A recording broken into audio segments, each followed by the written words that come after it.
What is up, guys? So today what we're gonna end up doing is installing steering wheel. So as you can see, I got a flat bottom, flat top steering wheel. Bought it on eBay. It's not OEM, it's custom made. If you look on eBay, you can find a lot of these on sale. They usually have a flat bottom and no flat top, so it's rare to find a flat top. But here we go, we got one. The cost on these is going to be anywhere from 250 bucks all the way up to $2,000, depending on what you want. So be aware of the price ranges, and just make sure if you're looking into getting one of these, just make sure that they're a reputable seller, such as somebody who's sold more than just one, and try to get it as cheap as possible, and keep an eye on eBay deals, because eBay does give you deals. If you keep an eye out, they're like usually 10%, 20%, sometimes 25%, so it varies off of any item you purchase. Sometimes they have a cap of like $100, but if you buy this thing for say $500 and you get $100 off of it because you get the 25% or whatever, it just the higher the percentage, it just gets you to that $100 a lot faster with the lower cost. But same thing with this, you know, pay attention and you could get them pretty cheap, and then plus on top of that, the eBay deals. This one was actually customized for me though. So as you could tell, it has the Alcantara sides, and then on the bottom it has the leather bottom and top, and the stitching is really wide. I got the black stitching, so this is a direct OEM replacement, and there's going to be imperfections. They have this cutout right here on the side for the back straps, so that way it grips the back of your palm a little bit better. And then also these cutouts here are a lot more pronounced for your fingers to grip into.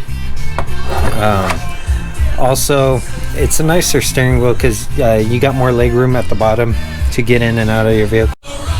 Okay, so one thing I didn't like about the steering wheel is, as you can see, the stitching comes all the way down, and it may be a personal preference or whatever. He may have designed it this way, but I have long fingers, and when I grip the steering wheel in this area like this, my fingers touch the stitching on the back side, and then it goes down the center. The OEM, if you're not familiar with OEM stuff, usually it'll travel down the spine here and they circulate around, and then the same thing with the bottom. And the reason why I think he put it on the back side is because he probably figures a lot of people are going to grip in this area, so he probably wanted to try to prevent that from rubbing against your finger, especially if you're going to track the car.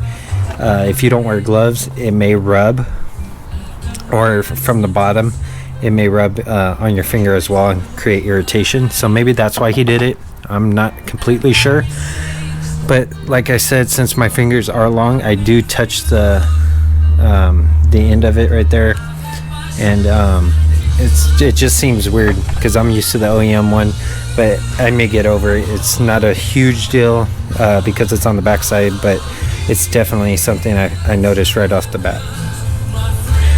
But like I said, it's a complete custom job, so you're gonna have different, perspectives on the way you do things and stuff. But everything else looks pretty decent, like the stitching on the top of the leather and stuff. He used all German leathers, so it's a pretty nice steering wheel for what it is. So we're gonna get this installed, and let's see how long it takes. Probably take maybe an hour or so. First thing you want to do is disconnect your battery, so that way the airbag doesn't blow off.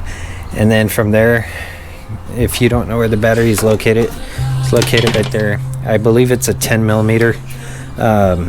It may be a little bit different. I'm not sure. I haven't taken it off yet, but start there, and that's pretty simple. And then we'll get into the interior and figure that stuff out. Okay, so before you kill the battery, it is a 10 to take off the terminal on the battery. You want to make sure you lower, or you open your door so that way your window could drop down and it doesn't get snagged in here, because what happens is when you open your door, the window drops and allows it to clear this pillar up here.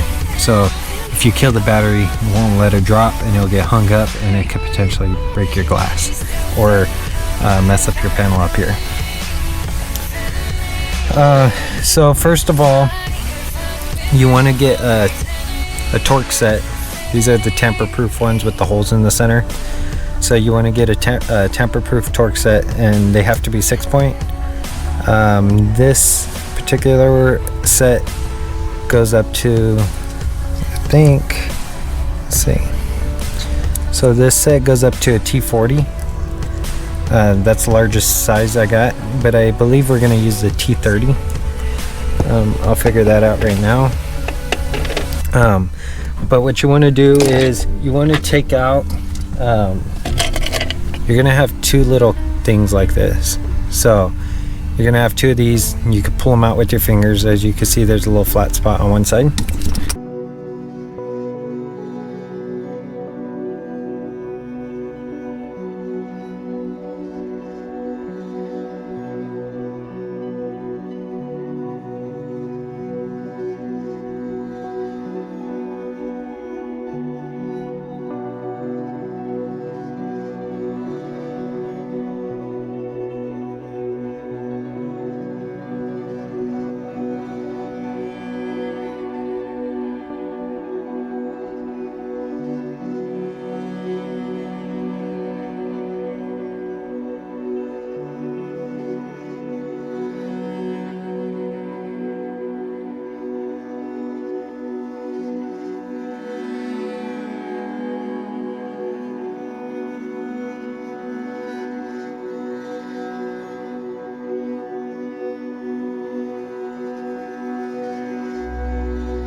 get out. Maybe it was the breaker bar, but I mean, I literally just went like that and it broke loose. So maybe they checked this before when I bought it. As you can see, it just slid right out. I didn't even have to apply a lot of pressure at all to it. But once you're here, remember when you put it back together, make sure that this line here and that line align. But right now what we're gonna end up doing is taking this off and then taking this cover off, because I want mine, not the one that the steering wheel came with. So if you did buy the Torx kit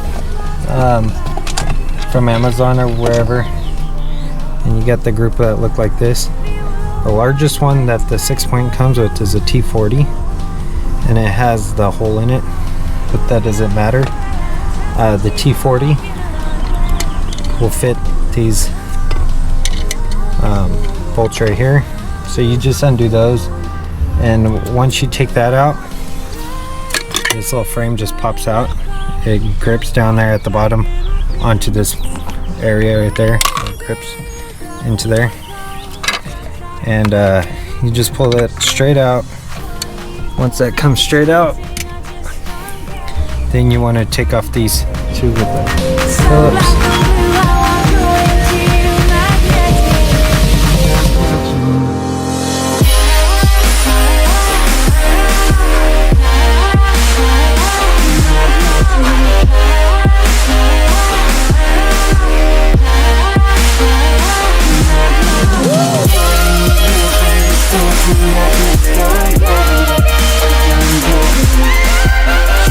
One thing I noticed right off the bat, the US version of this plastic, it has NP right here. It says Nissan, it says PP, and then little greater signs right there. This one says Nissan, as the PP the same. It says TRW here, no NP there, and it has these little notches. So I don't know why that's different. Maybe it's from a European model, or like straight from Japan or something. This one, I'm not quite sure what these are utilized for. And then this one looks a little lighter than this one. This one's a little bit darker, like more of a black. This one's like more of a gray. It's kind of like my replacement shrouds almost. It's like a gray black, which is kind of weird. Or maybe this is because it's manual transmission, I'm not quite sure. Or it could be just an older version than my wheel. So that's just the subtle differences that I'd seen right off the bat. But I put mine on, so.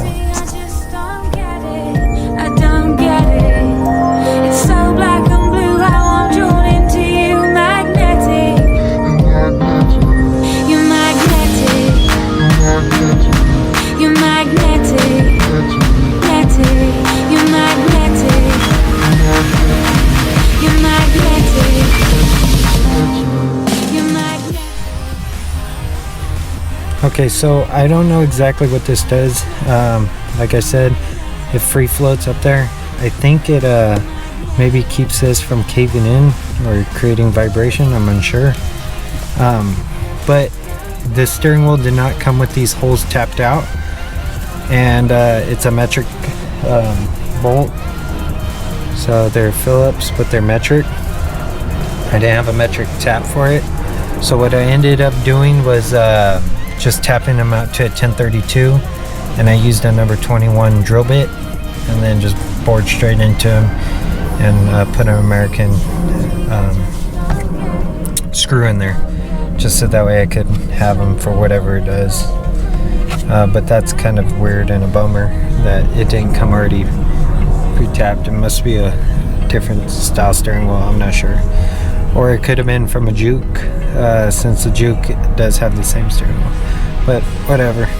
Now let's just mount everything back on the way it came off, and then we'll go from there. So remount this, make sure this thing seats in here. So make sure that this seats right in there. and you put these back in, and then we'll go from there.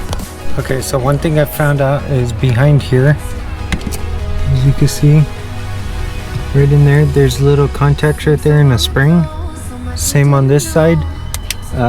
What that does is it makes contact for the horn, so when these are screwed down into there and you hit your horn, this basically touches those terminals in there, and your horn works. Mine was kind of limp, so for some reason this side was going down. What I realized is one of the springs fell out onto the floor, so make sure all your springs are in there before reinstalling it.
The only thing you have to do is reconnect the battery.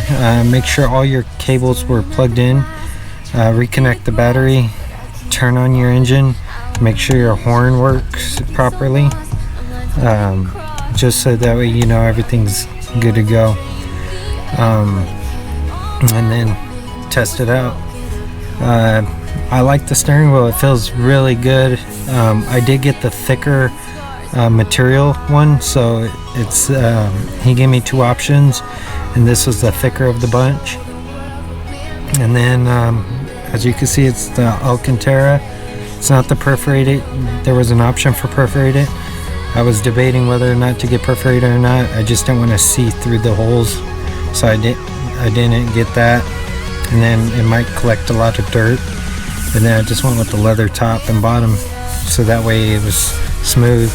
So if this for some reason didn't feel right, you could always switch it up and not be dedicated just to one fabric. And then of course the black stitching so things don't get dirty. But other than that, having the paddle shifters, I noticed that the only way I would feel the back stitching is if I'm not using the paddle shifters. But if I drive up here like this, I don't touch the stitching at all, but it may add extra grip too when you're in the turns, or when you're gripping down here, you don't feel it at all. But I mean, for the most part, I'd say it was worth it. So like always, if